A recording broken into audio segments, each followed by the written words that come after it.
साथियों नमस्कार, स्वागत है आपका एक और इस नई वीडियो में। और आप देख रहे हैं बिग इंडिया टीवी। देश में 2024 का लोकसभा चुनाव बेहद करीब है और देश में बनने वाला है साथियों नया प्रधानमंत्री।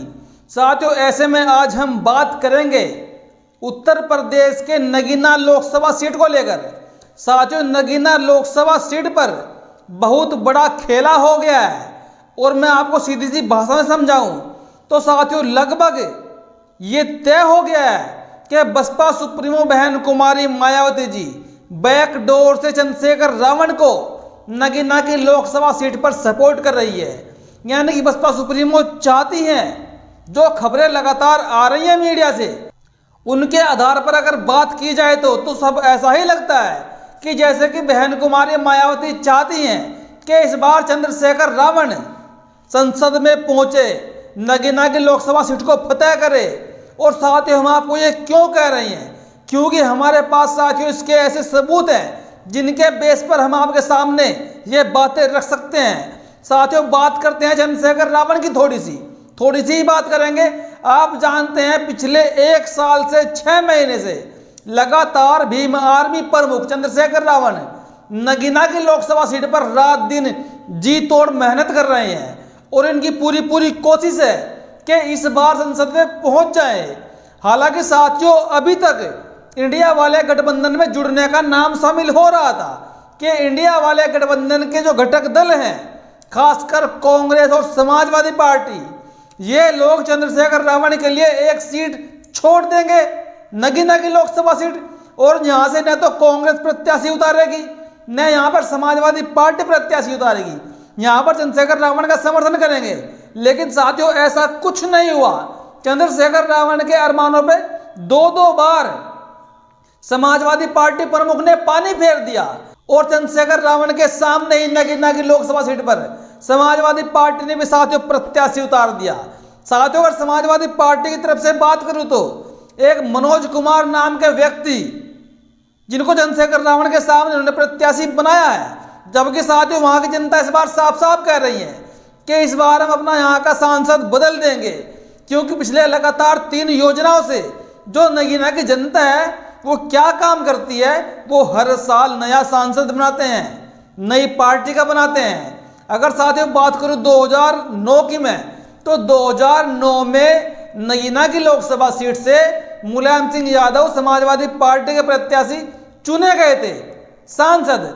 अगर 2014 की बात करें तो 2014 में इस सीट से भाजपा के प्रत्याशी यशवंत सिंह चुने गए और फिर 2019 के लोकसभा चुनाव में यह सीट बीएसपी के खाते में चली गई और यहां से गिरीश चंद्र जाटव बसपा के प्रत्याशी थे और उन्होंने जीत दर्ज की थी। लेकिन साथियों अब क्या हुआ, अब चंद्रशेखर रावण जी को समर्थन बीएसपी क्यों कर रही है, क्योंकि जो खबरें लगातार मीडिया में रात दिन आ रही है उन खबरों से ऐसा ही प्रतीत होता है, क्योंकि बसपा की तरफ से यहां पर एक जो प्रत्याशी उतारा गया जिनका नाम साथियों सतेंद्र पाल सिंह है, लोग उनके बारे में यह कह रहे हैं कि सतेंद्र पाल सिंह को इस फील्ड में कोई नहीं जानता, न उनकी समाज में पकड़ है न कोई उनका रुतबा है।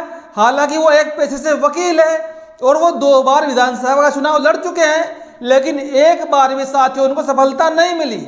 तो ऐसे में लोग ये कयास लगा रहे हैं कि बसपा सुप्रीमो ने यहाँ से एक डमी कैंडिडेट जिनका कोई अस्तित्व नहीं है इतना खास, उनको मैदान में उतारा सिर्फ दिखावे के लिए, और बीएसपी चंद्रशेखर रावण को वॉक ओवर कर रही है, यानी कि बैकडोर से इनका समर्थन कर रही है। अगर बसपा सुप्रीमो चाहती यहाँ से दमदार प्रत्याशी को उतार सकती थी, जो यहाँ के वर्तमान के सांसद रहे गिरीश चंद्र जाटव बसपा की तरफ से, उनको दोबारा टिकट दे सकती थी। लेकिन साथियों यहाँ पर बहन जी ने जहाँ उनको समर्थन करने के लिए अपना ऐसा प्रत्याशी दिया ताकि वो उनका प्रत्याशी हार जाए और चंद्रशेखर रावण यहाँ से चुनाव जीत जाए। अब आप लोग कहेंगे कि इस सीट को तो हाल ही में 2019 में बीएसपी ने जीता, तो फिर ऐसे कैसे छोड़ देंगी।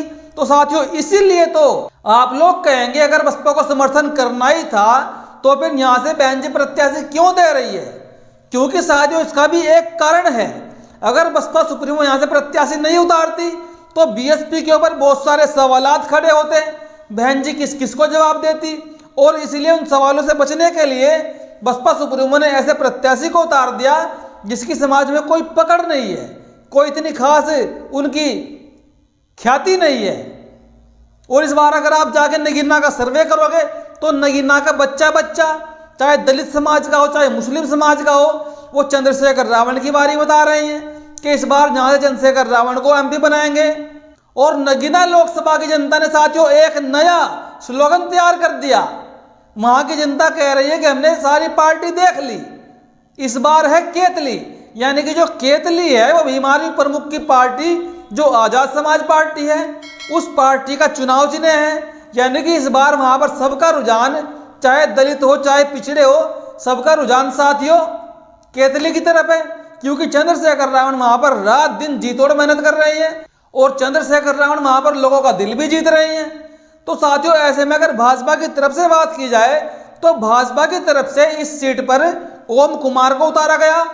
अब ओम कुमार को ही पहले उतारा गया था 2019 के लोकसभा चुनाव में, लेकिन इतनी बुरी हार का सामना करना पड़ा था, उनको बहुत कम वोट मिले थे।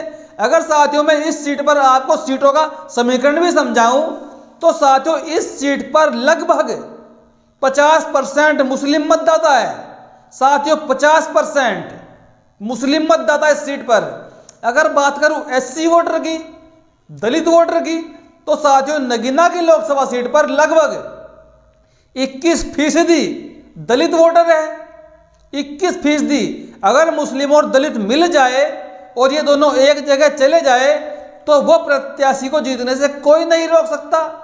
और वहाँ के जो रुझान बता रहे हैं, जो वहाँ की खबरें बता रही है, इस बार सारा का सारा माहौल चंद्रशेखर रावण के फेवर में है।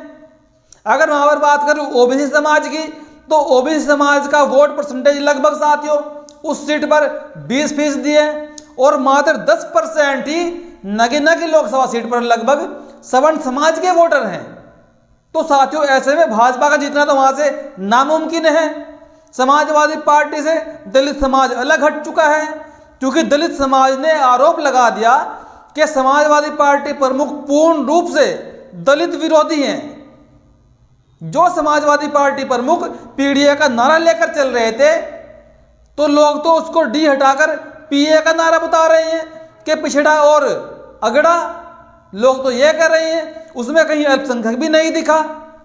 जो अभी साथियों समाजवादी पार्टी ने राज्यसभा में जो प्रत्याशी भेजे चुनाव जीतने के लिए, उनमें कितना पीडीए का फॉर्मूला आपको दिखा? उसमें से अल्पसंख्यक तो गायब ही था। तो साथियों ऐसे में इस सीट पर इस बार चंद्रशेखर रावण की जीत होती हुई साफ साफ नजर आ रही है।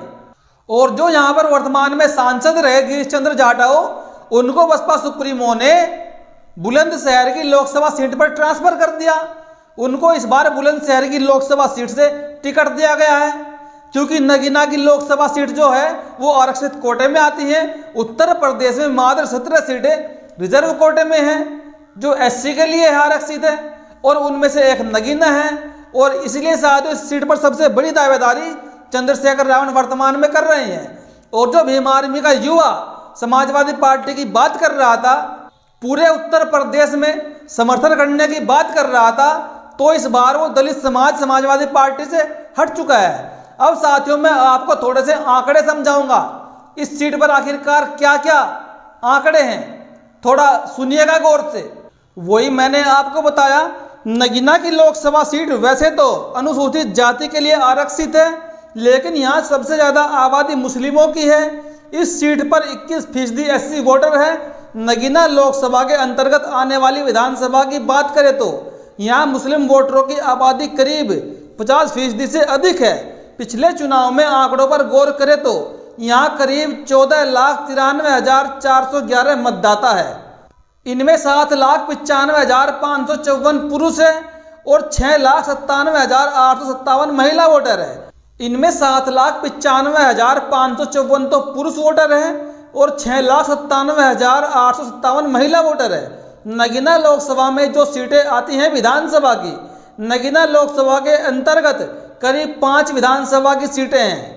इनमें नाजिबाबाद, नगीना, धामपुर, नहटौर और नूरपुर शामिल है। 2017 के विधानसभा चुनाव में 3 सीटें भारतीय जनता पार्टी के पाले में चली गई और 2 सीटें समाजवादी पार्टी ने जीती।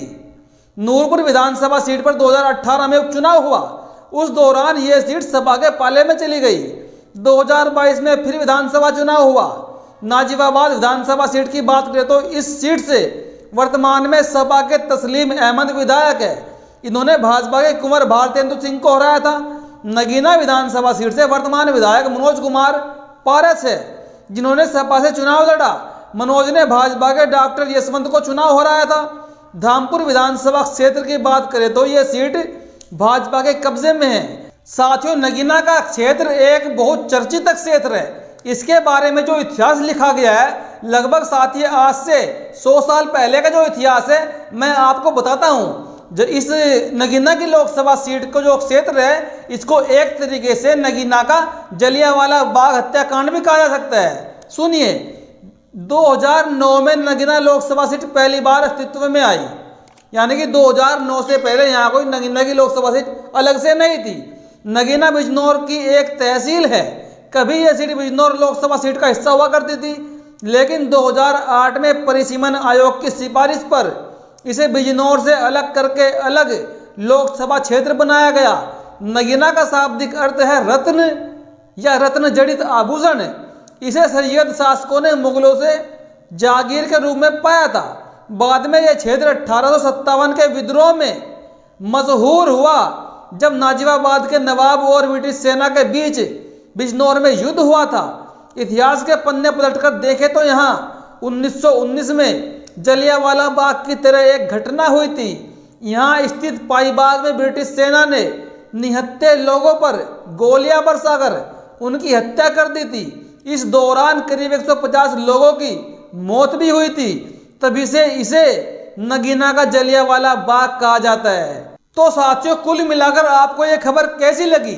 अगर आपको हमारी खबरें सही लगती है तो साथियों आप हमारा आर्थिक सहयोग भी कर सकते हैं। हमारे द्वारा दिए गए इस फोन नंबर पे गूगल पे, फोन पे, पेटीएम वगैरह आप पे कर सकते हैं और आप हमें सुपर थैंक्स के माध्यम से भी 10, 20, 30, 40 रुपए की सहायता बड़े आराम से भेज सकते हैं। साथियों, कुल मिलाकर क्या नगीना की लोकसभा सीट पर चंद्रशेखर रावण का समर्थन बसपा सुप्रीमो को करना चाहिए?